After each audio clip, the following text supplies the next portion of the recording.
To masu sauraro barkanku da zuwa na YouTube channel mai albarka, da Allah kada ku manta ku danna alamar subscribe sannan ku taba alamar kararrawa. Assalamu alaikum jama'a, ga cikakkun labaran duniya mai karantawa Baba Yakubu Makeri. A jiya Litinin sojoji bangarori da ke fada da juna na neman mallakar Khartoum babban birnin Sudan sun yi ikirarin samun nasara yayin da adadin mutane da suka mutu a cikin rikicin ya haura 180 a daidai lokacin da Washington da wasu kungiyoyin kasa da kasa da manyan birane a fadin duniya ke kira da gaggauta tsagaita wuta. Mazauna Khartoum sun ce suna jin karar jiragen yaƙi da kuma makaman kakkaɓo jiragen a daren ranar Litinin, yayin da tashin hankali tsakanin sojojin Sudan da jami'an tsaro na musamman yake shiga wuni na uku. Volker Perthes shine wakilin Majalisar Ɗinkin Duniya a Sudan, ya faɗa wa manema labarai ta bidiyo daga birnin Khartoum a jiya Litinin cewa an kashe akalla mutane 185, kana sama da wasu 1,800 suka jikata tun daga rikicin da ta barke a ranar Asabar.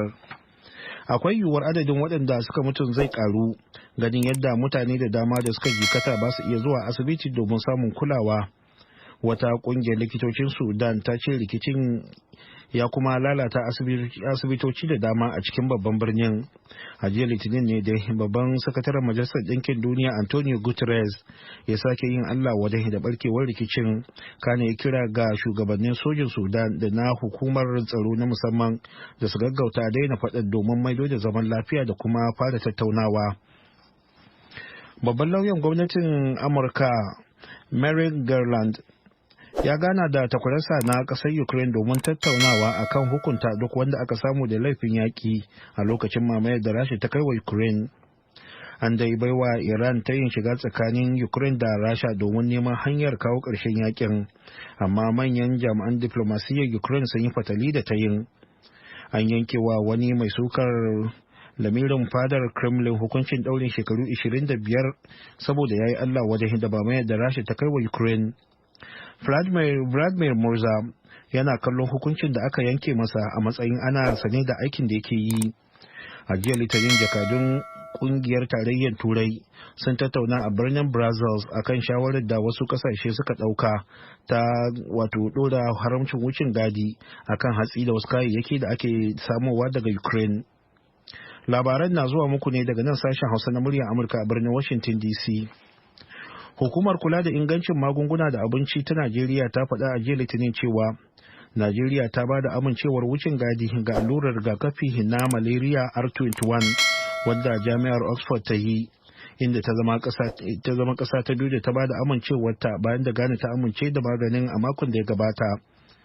Ba a saba ganin irin wannan amincewar ba, wanda aka yi kafin fitar da bayanai akan matakin ƙarshe na gwajin rigakafin. Amincewar wucin gadin na yin amfani da rigakafin malaria R21 ya biyo bayan wata shawara ce da aka ɗauka, kuma za a yi amfani da tsarin ba da rigakafi na malaria da hukumar wato kiwon lafiya ta duniya WHO da kuma kokarin aiwatar da tsari da ya dace, a cewar hukumar kula da ingancin magunguna da abinci ta Najeriya NAFDAC. Cutar malaria da ake samu daga cizon sauro yana hallaka sama da mutane 600,000 a duk shekara, galibi yara da jarirai daga nahiyar Afirka.